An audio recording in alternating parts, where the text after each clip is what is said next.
Hello, everyone. How are you doing? Happy New Year for all of you joining us on the Health Sensei.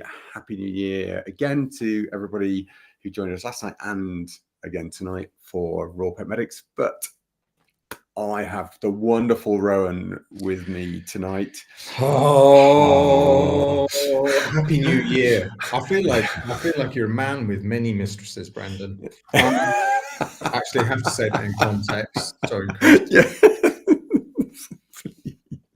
Thanks anyway, this is committed to the cloud. Don't do that. One-way traffic. Don't do that.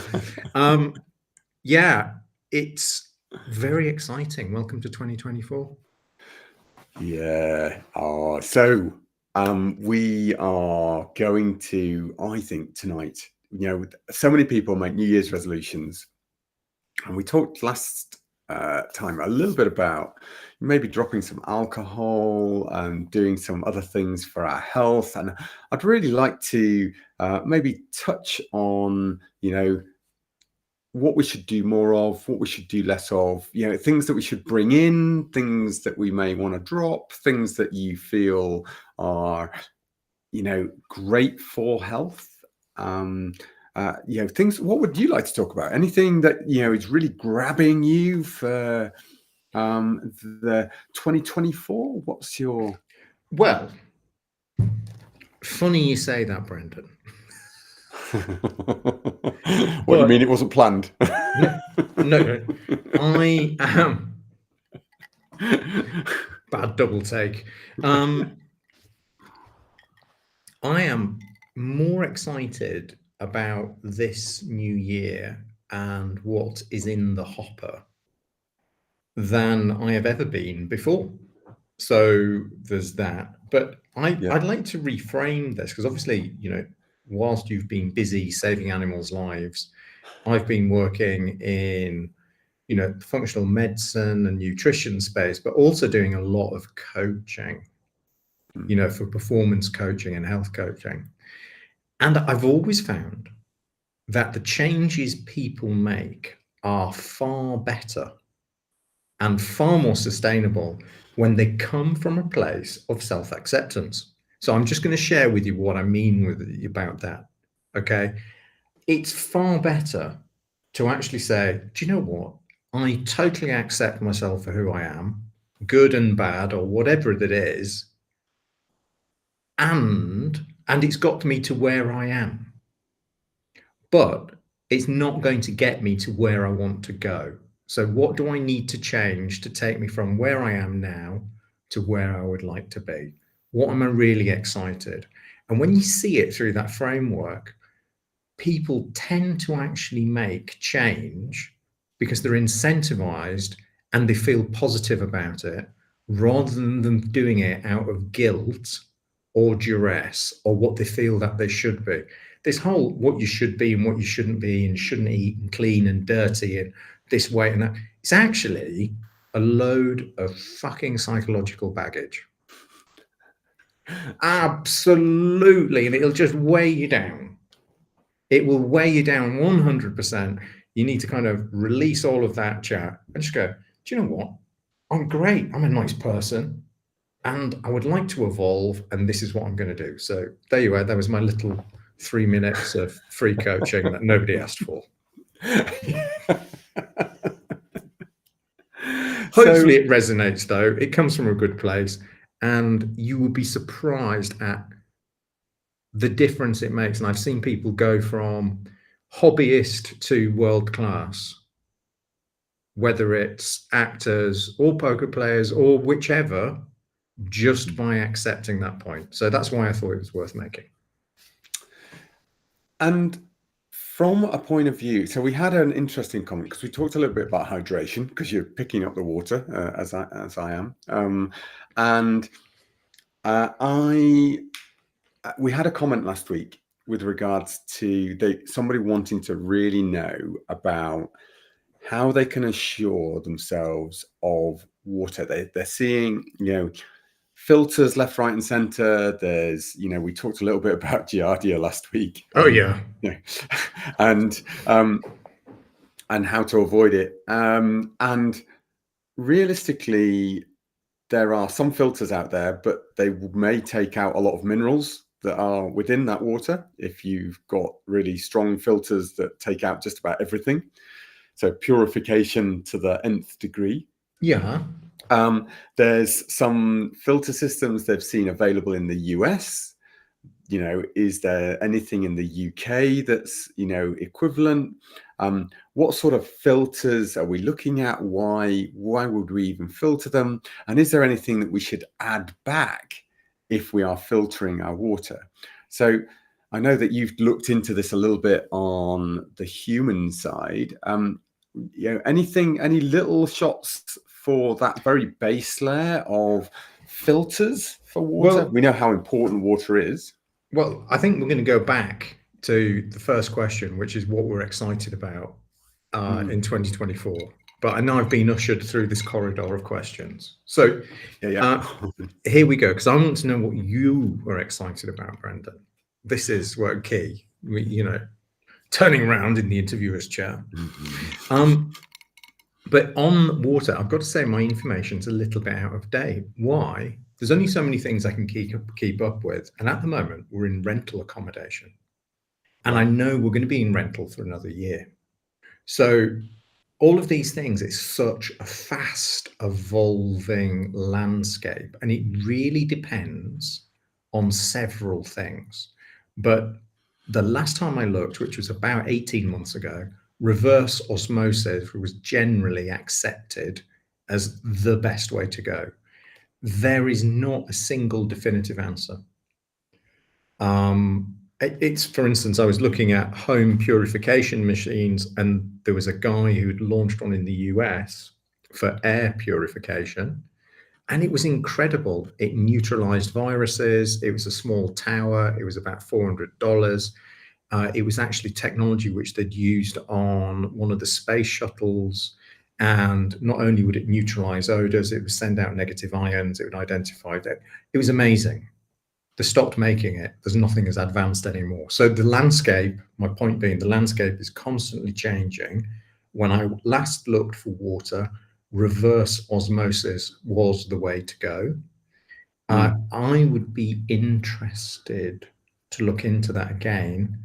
And I will start, and once we buy a house, I will also invest in a hydrogen machine for water, like one of the Lourdes, to get into that. So water critical. At the moment, I've settled on the Vichy Catalan because it's absolutely replete with minerals and has small trace amounts of bicarbonate of soda, which has numerous benefits. And it's in a glass bottle, which isn't necessarily as planet friendly as we would like, I accept. But for the moment, in terms of all of the decisions, it's the best one I can take right now. What about you? Yeah, I've looked into various filters, and I agree with the questioner that, there is that element of, are we going to be taking out as much benefits in the water as putting in? Now, energetically, we were talking about structured water a few months ago with a friend of ours, and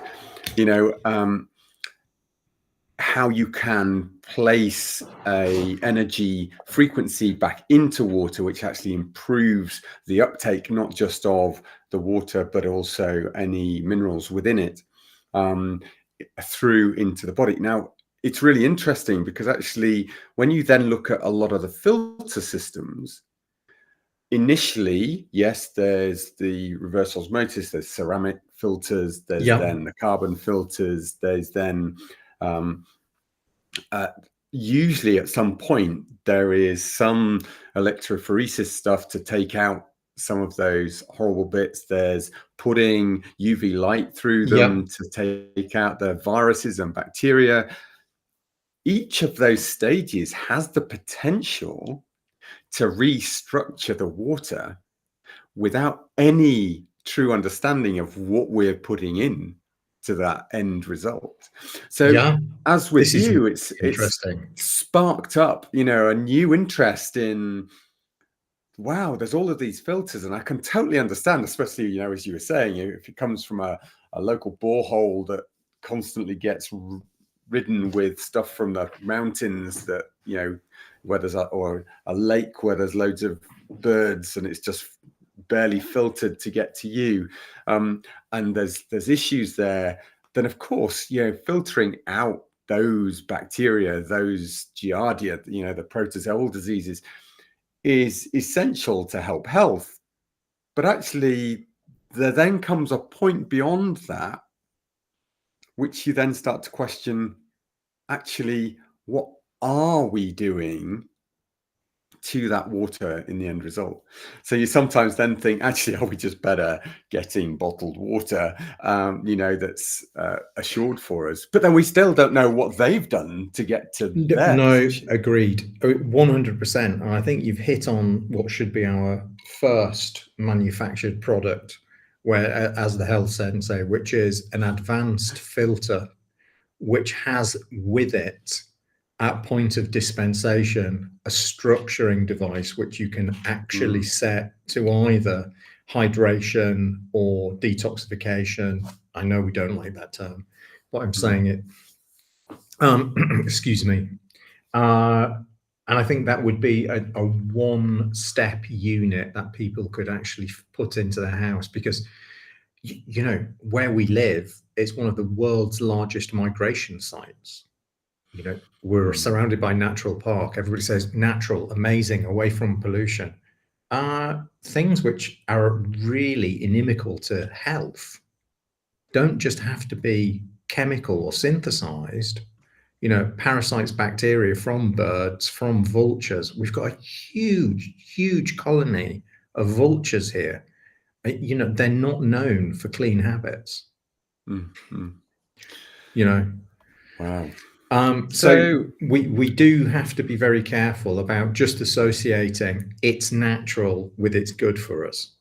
You know, yes, I like things as least processed as possible, but let's not conflate all of these points and lose sight of it, or let it become a tribal kind of, yeah, you know where I'm going with this. Yeah, and I love, actually, you know, when you start to look into this, there's actually some companies that not just look at re-energizing the water, but look at remineralizing the water with, you know, certain minerals to go back in. So, you know, improving the potential that water has for health and hydration. So I think there's Question, so many things to look at. Yeah. question, do we know that reverse osmosis, ignore the energetic discussion for a second, do we know that Yeah. reverse osmosis actually demineralizes the water? I don't think it's the reverse osmosis that demineralizes. I think it's the further down the line, if you do the electrophoresis stuff to take out impurities, it's like, Right. how much does that also affect the mineral content? So people will say it detoxes it. It's there to remove any mercury, lead, you know, all of those sort of Yes. Yeah. Yeah. pollutants that come in. And I think you then question is, if you're starting to remove those elements, what other elements come with it? You know, what happens to the calcium? What happens to, Yeah. yeah, they're all metals too. So, Yeah. you know, you're not sort of necessarily leaving the good ions behind Oh, and but, taking out the bad ones. So, you know, as ever, you're setting off a whole chain of analogies here, and one of them is yeah. quite often, you know, people will use, oh, you know what, I'm going to have a total cleanse, and they go into the oil of oregano to kill out bacteria, viruses, and parasites. I'm sure I must have picked something up on my last trip to Egypt, not realizing that actually they're not just killing the bad bacteria. Oil of oregano doesn't go out and selectively target bad bacteria. It will decimate your gut flora if used unjudiciously and without an intelligent probiotic. So, in our quest for cleanliness, there is a downside.